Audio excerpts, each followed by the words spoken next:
Scholl fez um levantamento muito minucioso, muito interessante do ponto de vista documental, para falar como que é problemático essa tal tradição, né, confiável que o tradutor da Bíblia de Jerusalém sinalizou, que do ponto de vista histórico ela não tem nada de confiável. É muito, muito complicado a gente falar numa perseguição aos cristãos por Nero e que nessa perseguição Pedro e Paulo teriam morrido. Então, o que o Scholl fala logo de cara? Há uma escassez e a fragilidade de dados sobre a primeira perseguição aos cristãos que teria levado à morte de Pedro e Paulo. Então, a morte de Pedro, quase nada confiável se sabe sobre. Não sabemos por que aconteceu ou mesmo onde. Então, por que é complicado a gente falar de Pedro? Trabalhando aqui, trazendo Pedro, porque quando se fala de Paulo, a morte, de martírio de Paulo, automaticamente se fala também da morte de Pedro. Então, os dois são casados, né? Trabalha-se com essa ideia de uma morte implicando na outra. Só que o Scholl, ele vai mostrar que a documentação ela é escassa e não há dados significativos de uma morte de Pedro e Paulo. O primeiro autor que vai falar nessa morte de Pedro e Paulo em Roma, por Nero, isso só vai vir com Eusébio. Então, nós já estamos falando de quê? Quarto, quinto século. É a partir do quarto, quinto século que vai se consolidar essa ideia de Pedro e Paulo martirizados em Roma. E reparem, é o mesmo momento em que Damaso I se torna papa, sendo filho de uma importante viúva inscrita. É nesse momento que ele ascende ao papado e, para consolidar do ponto de vista político a união da igreja com o Estado, ele vai trabalhar com a ideia de que Pedro e Paulo são os novos Rômulo e Remo. E aí vai trabalhar muito a ideia de que Pedro e Paulo fundaram juntos a comunidade de Roma.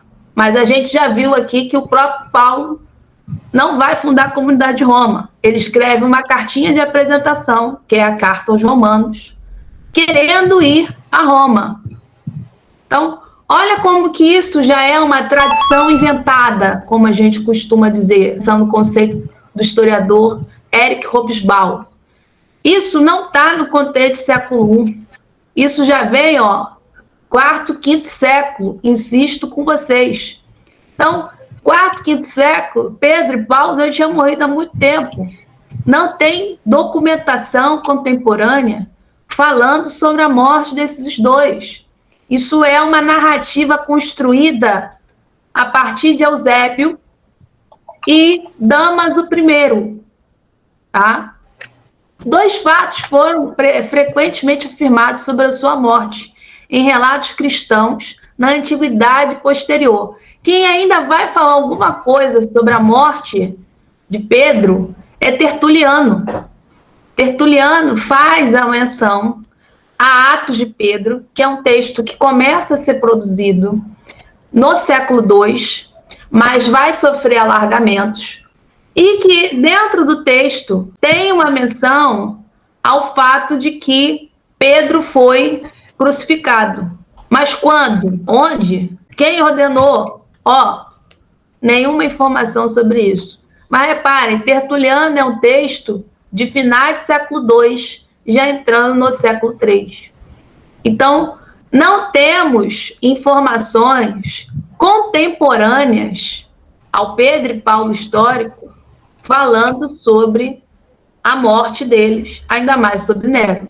Então, estamos falando, não é do Paulo histórico. Falar em martírio é falar sobre o Paulo já, esse Paulo domesticado, esse Paulo da fé, esse Paulo herói. E que ocorreu em 64, no ano do incêndio. Ou seja, nenhuma fonte fala sobre isso. Quem vai falar é Eusébio. E que Pedro teria sido crucificado. É palpavelmente a construção de escritores que desejavam muito que as duas coisas fossem verdade. Então, quer dizer, É ali no contexto do século IV, século V, reforçando que nós vamos ter Eusébio, Damaso, consolidando essa ideia de um Pedro e Paulo sendo mortos sobre Nero, ali em Roma, para justificar a fundação da Igreja de Roma e para justificar também a primazia de Roma frente às demais igrejas que estavam ali, muito mais antigas que Roma, por exemplo, igrejas da Síria, igrejas da África do Norte, que hoje a gente não consegue lembrar. Lembrem, né? O impacto, então, desse trabalho de memória no século IV, século V, é tão poderoso que ainda hoje, quando a gente fala de cristianismo antigo, a gente pensa em Roma.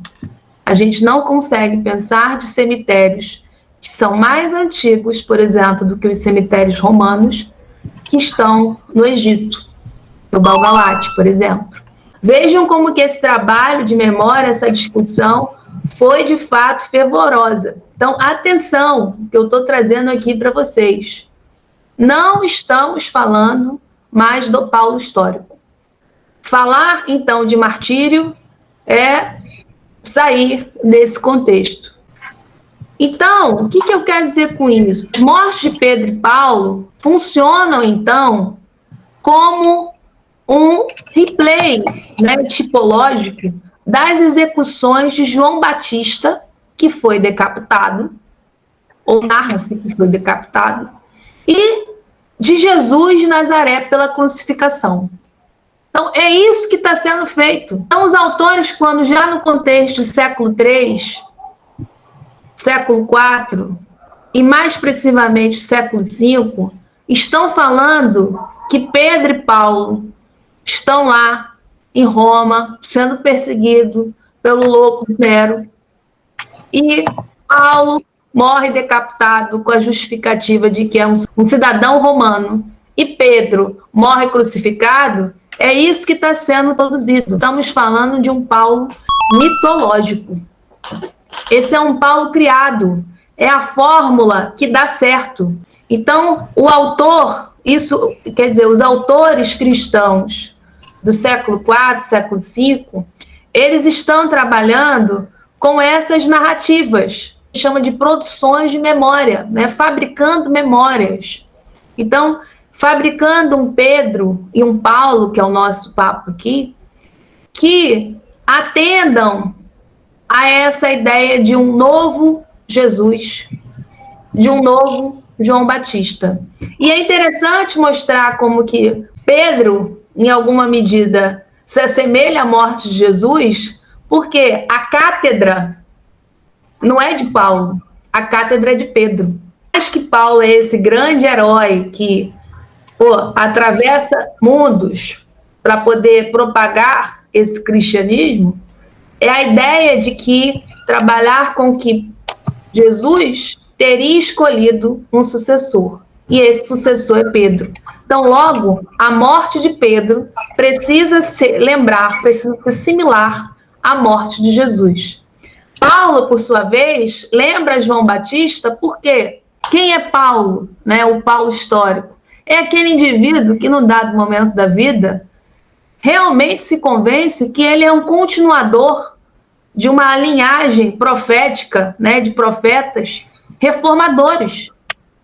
Então, se Paulo se insere dentro dessa tradição de Isaías, nada mais do que correto dentro dessa lógica de associar Paulo com João Batista, já que João Batista também se insere nesse métier de um continuador dessa longa tradição de profetas que tensionam, que questionam as autoridades ocupantes. Então, reparem, não tem mais história aqui. Isso tudo é teologia. Falar da morte, do martírio de Paulo, é sair da curva da história e entrar na curva da teologia, né, de uma mitologia. É isso que nós estamos vendo aqui.